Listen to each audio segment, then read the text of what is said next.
I'm Stacia Alexander, of course, your success therapist. And why am I successful? Because I spend a lot of time focusing on accountability. So I had to end the previous live because it wasn't cooperating in terms of the landscape visual for the recording. So I turned it around portrait. So hopefully some more people will jump back on and we will get started. I was telling the audience before trying to get started is that I've committed myself to going live at least once a week. And the reason I do that, the reason I've decided to do that is because it gives me pause. It makes me stop and really think about what am I doing for this week?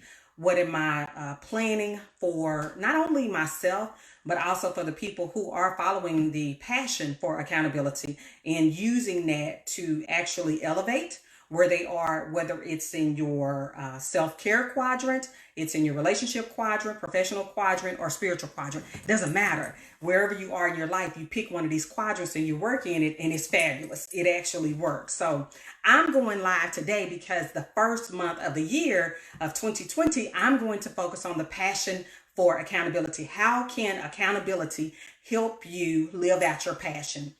Because people are talking about all of these goals they have for 2020. I see the vision board. Some of you have vision boards. I'm really impressed. I think that's awesome the way you are compartmentalizing your goals and your vision for 2020, and you're being intentional about how you're going about planning those goals. You're not just throwing pieces of paper on a page and it looks like this big, but basically like an art project. There's a difference between an art project and a vision board. And I really do encourage people to spend more time thinking about your actual goals and your plans for reaching those goals as opposed to decorating the vision board. Like get all of the meat of your vision board done first, and then go back and decorate it and make it all pretty. And you guys are wonderful in terms of creativity. My creativity is through the computer, through graphics and things like that. I used to paint. I can tell you that. I used to paint, and we have a couple of pieces here at the house. And I think I'll pick it back up once I get some more space at the house. But anyway, I love your creativity in your vision board. So kudos to you guys.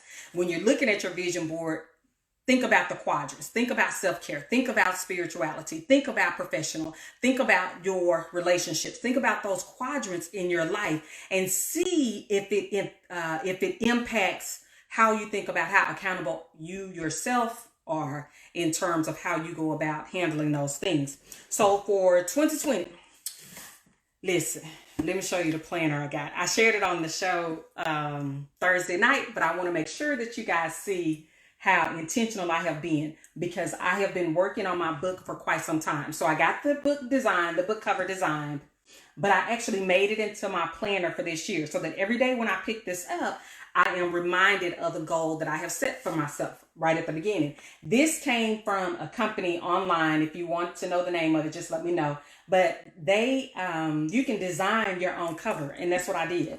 Let me do this back. I didn't design this cover. Percy Bryant, who has been my graphic designer for my professional things for years, he designed the book cover. And then I took what he gave me and, I didn't give it to him now, what he provided me because I paid him. I don't want anybody to think he's doing stuff pro bono. But I took what he gave me and sent it to this planner company. And there you have it. So I have my planner for the entire year. So what I want to remind you guys of, just what I'll be focusing on this year, is definitely the retreat. Remember the retreat. We're going in July. If you want information on that, I can totally get it to you. It's affordable because we're doing monthly payments. We're getting ready for the beach in Destin, Florida. It'll be 4 days. We'll work out of the quadrants. We'll do some beach life. We're going to eat some seafood. We're going to spend some time together, really getting to know each other and just relaxing. It is a retreat. So we are going to retreat and rejuvenate. Please know that I need that. And plus, I actually need that as I prepare going into August. So July is the perfect month. A couple of things that are going on in January. There is an educational summit that is being hosted by Ebony Smith. She's doing it over at Paul Quinn. So for you educators or people who are involved in the educational system, whatever capacity you're in, she's giving this wonderful summit at Paul Quinn, and it's on the fourth Saturday in January. So remember that. Next weekend, I have my first cohort for launching your private practice for counseling. So it's under my coaching business because I do coaching for people in different professions. But of course, I have to work with counselors and help the next generation of clinical professionals in the field. And so I'm launching that cohort, and I have between 8 and 10 right now that are going to start next weekend. So I'm excited about that.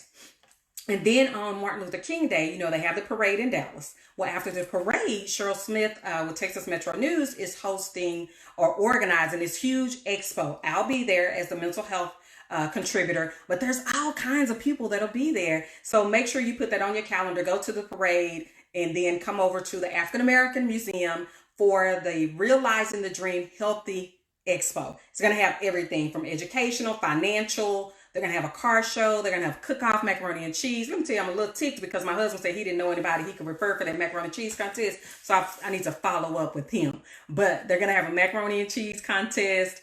And, oh gosh, what else? Oh, live entertainment, mammograms, free mammograms for you ladies. Get your tutus checked, tatas checked. And I mean, it's a lot more. So you'll see it on my page because I'm totally excited about that when Cheryl called and told me about it. What else?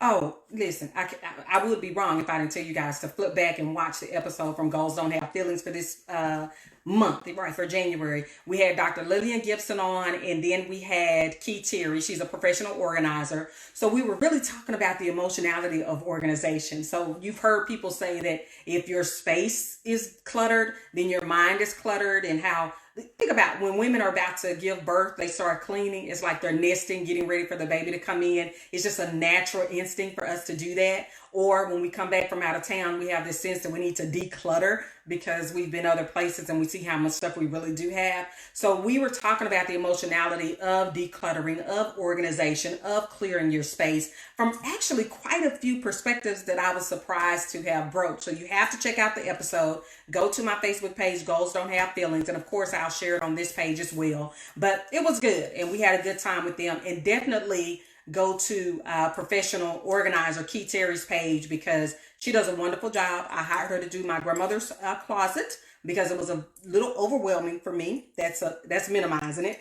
But she did a great job, and now we can walk in, get what we need, and come back out, and it's fabulous. She did a good job. She was expedient. She was professional. We got it scheduled. Everything was good. So now, for my topic for this week, let me tell you guys. So I'll be going live, but I'll also be blogging about these topics because I really do want the conversation. And the reason I want the conversation is because I am absolutely continuing to work on the Goals Are Important workbook. You see all of my notes in here. The reason I have these notes is because when people inbox me or email me inquiries or their, their reviews or their thoughts about the book, I actually take notes and I continue growing because I do want to make sure that these are applicable for you all. So the workbook is wonderful. I have several people that are working out of it. I know people are still taking the assessments. They're available online. They're good. That's all I can say. I've gotten quite a bit of reviews. I have one agency in Dallas who ordered 200 copies of the book because they want to give it to all of the people that are in their program. So listen, I'm telling you, it's good. That's all I can say. So not to toot my own horn because it took me years to do this. The only reason that it got done was because of obedience. And I'm hoping that's what will happen this year is that God is saying you need to finish this. That's what he said last year. You need to finish this. And I'm glad I did because a lot of people benefited from it. So I ask you, what are you doing this year? Not what are you planning to do, not what are you wishing you could do, not what you're wishing you would have done. I'm asking you, what are you doing this year? What are you doing to actually accomplish what you want for your life? You have this passion. Are you operating in your passion? So if the answer to that is yes, you are. You're operating in your passion. Great. That is absolutely fabulous. I'm operating in my passion. But even in operating in my passion, I still have to be mindful of having a balance because I can go. Like I was on the phone with my girlfriend today and she said, "Where you headed?" I said, "To the office." She's like, "I knew your tail was going up there today." I did. I didn't stay long. I put a time limit on it, 2 hours, and then I came on out. When you have the privilege of operating in your passion, don't ever put that before your spiritual and your relationship with God. I'm really being serious about this. So some of us are walking in our passion in the spiritual realm. But I know that when I was in ministry leadership, I found myself that I didn't even have time for my own devotion. I was so busy studying, preparing for other people, that I didn't have time for my own devotion, that I didn't go sit in my classes to actually learn and be fed. So there is some need, I think, a call to caution us to be mindful and to be to balance, to stay balanced in this, to make sure that we don't go overboard. But if you're not living in your passion, this is what I want you to think of. Why not? Like, why aren't you? Is it because of your familial obligations? Is it because of your own setbacks, your own fears? What is it that's keeping you from actually walking in your passion?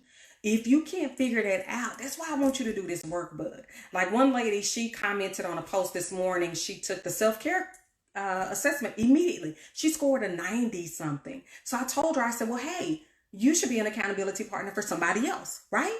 That would be great, because a lot of us are not necessarily balanced in self-care quadrant. What have you done? I have another girlfriend who posts just about every day what she's doing in terms of her self-care with the physical exercise and nutrition.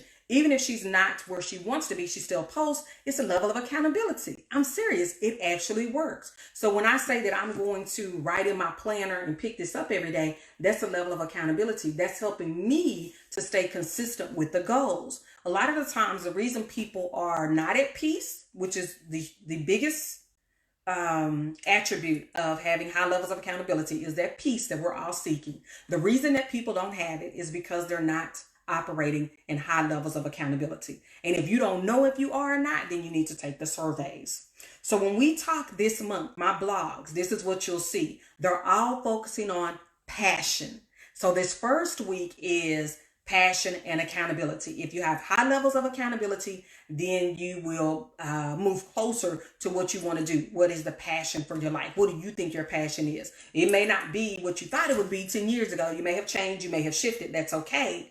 But at least do the work so that you can get to the place where you can live in your passion. Like, okay, so I don't know how many people I've told this, but my goal is by the time I'm 55, I would say, that I want to spend time in another country. Like, I don't know about working necessarily, but I definitely want to have a practice or be in a financial situation where I can spend 2 weeks here and 2 weeks there, or 1 month here, 1 month there. Like, that's what I'm thinking I want to do to broaden the mental health advocacy that I provide. So I can't wait until the 4th year to actually start planning for that. I have to start planning for that now and doing research and actually looking at things. So are you operating in your passion? Does your accountability lead you to do what you're passionate about? If not, let's work on that. Let's work through the workbook. Let's take the assessments and all of the 4 quadrants, and then let me know. And make sure you check in on Wednesday. That's when the blog will post, and we can comment and we can talk about it. And then, of course, I'm going to post up all week. You guys know how I am. And hopefully the goal is to be back on next Sunday. Let's see, that's second Sunday. To be back live with a little bit more light, hopefully, and a little bit more space, because I don't like doing the portrait size for the live videos. But you guys let me know what you think. Passion and accountability. Passion and accountability. Hey, Vanessa, thank you for joining. You got to think about that. Using your accountability to work out in your passion. That's what we want to focus on. So the whole month of January will be about passion. Yeah, I'm excited. So make sure you check in for the blogs. They'll post every Wednesday. I'll go live every Sunday. And then we'll go from there. Let me know what you think. We'll see. All righty. Thank you, guys. Have a good week. Bye-bye.